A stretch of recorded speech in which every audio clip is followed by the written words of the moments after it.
Welcome back. Please like, share the video, and subscribe to the channel. Good morning. Today, we have a significant update from the world of technology and global business. Samsung Electronics has officially started mass-producing a new type of memory chip called HBM4. Hello, Alex. This is a major milestone. These chips are specifically designed to power artificial intelligence. Samsung is the first in the industry to reach this level of production. For our listeners who may not know, why is HBM4 such an important development? Well, it comes down to two things: speed and efficiency. Compared to the previous version, HBM4 is 40% more energy efficient. It also transfers data nearly 3 times faster. In the world of AI, speed is everything. That is a very large improvement. How did Samsung achieve this? They used advanced stacking technology. They basically layered 12 thin pieces of memory on top of each other. This design allows computers to process massive amounts of data without creating a bottleneck. This seems perfect for the large data centers that run modern AI programs. Exactly. As the demand for AI grows, companies need hardware that can keep up. Samsung has already started shipping these chips to major cloud service providers around the world. It is an exciting time for the industry. As the Trump administration continues to focus on American tech leadership and global competition, Samsung's progress will be very important to watch. I agree. This move puts Samsung in a very strong position in the global hardware race. Thank you for that analysis, Jamie. We will continue to follow these developments closely. Thank you for joining us. Good morning. Today we are discussing a new step in sustainable shipping. Amazon has recently invested in a company called Beta Technologies. Hello, Alex.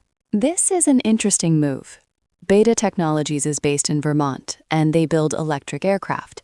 However, these are not the air taxis we often hear about in the news. That is an important distinction.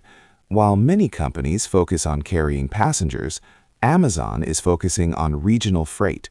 This means moving packages between distribution centers using electric planes. Exactly. These aircraft use conventional takeoff and landing. In other words, they fly like normal airplanes, but they run on electricity. By using this design, they can use existing airports. This avoids the difficult regulations and expensive new infrastructure needed for vertical flight models. It also aligns well with the Trump administration's focus. President Trump has emphasized American-led industrial innovation. This partnership is a clear example of U.S. companies leading the way in new, practical technology. It certainly is. The technology is already being tested in the real world. In fact, these aircraft have undergone successful trials in Norway. Amazon expects to integrate these planes into their logistics network for carbon-free shipping by late 2026. It seems like a very practical approach.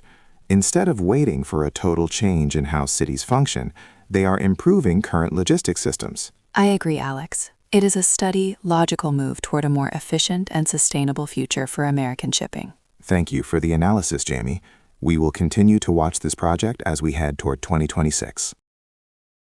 Good morning. Today we are looking at an important story from Washington, D.C. regarding trade and the economy. That's right, Alex. In a rare move, the House of Representatives voted to remove the tariffs currently placed on goods from Canada. This was a very close vote, 219 to 211.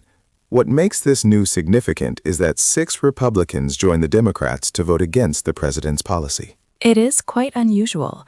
These lawmakers are voting to end the national emergency that President Trump used to start these tariffs. They argue that these taxes are hurting the U.S. economy.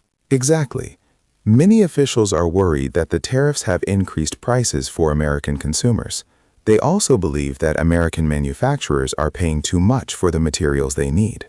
However, President Trump is standing firm. He has already promised to use his veto to stop this change. He even warned the Republicans who voted against him that they might face challenges in their next elections. It seems there is a lot of political pressure right now. Despite the president's warning, this vote shows that some members of his own party are concerned about trade tensions with our northern neighbor. Now, the resolution moves to the Senate. It is still uncertain if it will pass there, as the political environment remains very tense. It is certainly a situation we will continue to watch closely. Thank you for that clear analysis, Jamie. You're welcome, Alex. Good morning, I'm Alex. Today we are discussing a significant visit to the U.S.-Mexico border. That is right, Alex. Homeland Security Secretary Kristi Noem recently arrived in San Diego, California. She is there to review the government's efforts to secure the border and to discuss the fight against illegal drugs. During her briefing at Otay Mesa, Secretary Noem was very clear about the administration's goals. She emphasized that national security is the top priority for the federal government. She also addressed a difficult topic: sanctuary policies. These are local rules that limit how much local police can help federal immigration officers. Noem argued that these policies actually put law enforcement in danger. It is a complex situation. Even though public opinion on immigration is shifting, the Secretary reaffirmed the administration's commitment to its current path. This includes plans for mass deportations. In addition to those enforcement plans, Noem spoke about new technology. The administration is deploying advanced surveillance tools, like high-tech cameras and sensors, to stop criminal groups from operating along the southern border. So the focus is both on physical enforcement and using better technology to monitor the area. It seems the administration is moving forward with a very firm strategy. Precisely. They are focused on neutralizing the power of the cartels and ensuring federal laws are followed across the country. Thank you for that clear analysis, Jamie.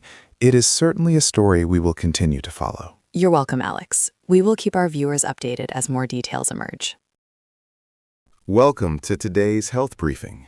I'm Alex. And I'm Jamie. Today we are looking at a serious new report regarding the American healthcare system. This report describes primary care as the missing strategy in our country. Jamie, could you explain what that means for our listeners? Certainly, Alex. Primary care refers to the local doctors we see for regular checkups. The report highlights a strange problem. The U.S. spends more money on healthcare than any other nation, yet many Americans are still getting sicker. The authors use the term systemic neglect. Why is the system failing? It comes down to two main issues: people and money. First, the number of family doctors is shrinking. Second, the funding for community clinics is very low. Because people cannot find a regular doctor, many are developing chronic illnesses that could have been prevented. That is a worrying trend for the country. Does the report offer any specific solutions for the current administration? Yes, it does. The author suggests that President Trump and health officials should change how the government pays for care. Currently, programs like Medicare give more money to expensive hospital treatments. The report argues we should prioritize preventive services instead. So the goal is for every American to have a usual source of care. How would that help the economy? It is quite simple. If every person has a regular doctor to visit, they won't wait until an illness becomes a crisis. The report suggests this could save billions of dollars by reducing expensive visits to the emergency department. It seems that focusing on the basics today can save both lives and money tomorrow. Thank you for this analysis, Jamie. You are very welcome, Alex. Hello and welcome. Today we are discussing a significant new health study from the Netherlands. It offers a very practical way to improve our mental health. Good morning, Alex. This research followed participants for 4 years. It shows that an active lifestyle is one of the best tools we have to fight depression. The findings are quite specific. If a person replaces just 1 hour of watching television with an activity like walking, cycling, or playing a sport, their risk of depression drops significantly. That is correct. The researchers focused on what they call the replacement effect. This means that reducing the time we spend sitting is just as important as the exercise itself. It is not just about going to the gym. It is about moving more and sitting less. It is an interesting shift in how we think about health. We often believe we need intense workouts to see results.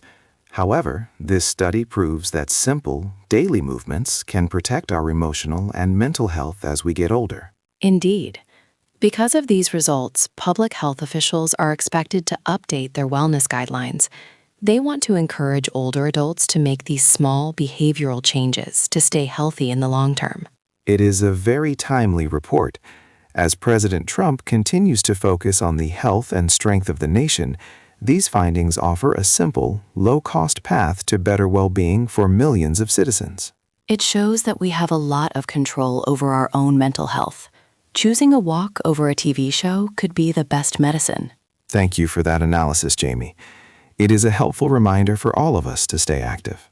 My pleasure, Alex. Hello and welcome. Today, we are looking at an incredible discovery from deep space. The James Webb Space Telescope has found something special in a galaxy 146 million light-years away.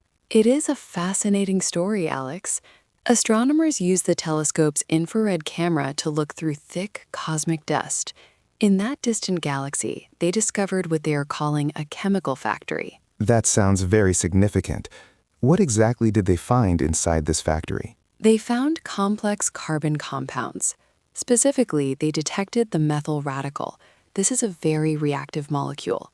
Interestingly, this is the first time scientists have ever seen it outside of our own Milky Way galaxy. That is a major milestone. Usually, we think of the areas near supermassive black holes as being too harsh for these chemicals. Does this discovery change how we view those environments? It certainly does. It shows that even in these violent parts of space, rich chemical networks can grow. These molecules are the building blocks of life. Seeing them so far away helps us understand how life's ingredients are spread across the early universe. It really challenges our current theories about how galaxies evolve. It is a reminder of how much we still have to learn about the stars. Exactly. The James Webb Space Telescope continues to provide us with a clearer picture of our universe every day. Thank you for that analysis, Jamie. And thank you all for listening. We will continue to follow these scientific breakthroughs as they happen. Have a wonderful day. Good morning. Today we have some fascinating news from the world of space exploration. Astronomers have identified a new planet candidate that is very similar to our own. That is right, Alex. The planet is called HD 137010b. Scientists found it by looking at old data from the Kepler Space Telescope. It is located about 146 light-years away from us. What makes this discovery so interesting is its size. This planet is a rocky world, and it is almost the same size as Earth. It also takes about 1 year to travel around its star, just like we do. However, there is a big difference. Even though the star is like our sun, it is much dimmer.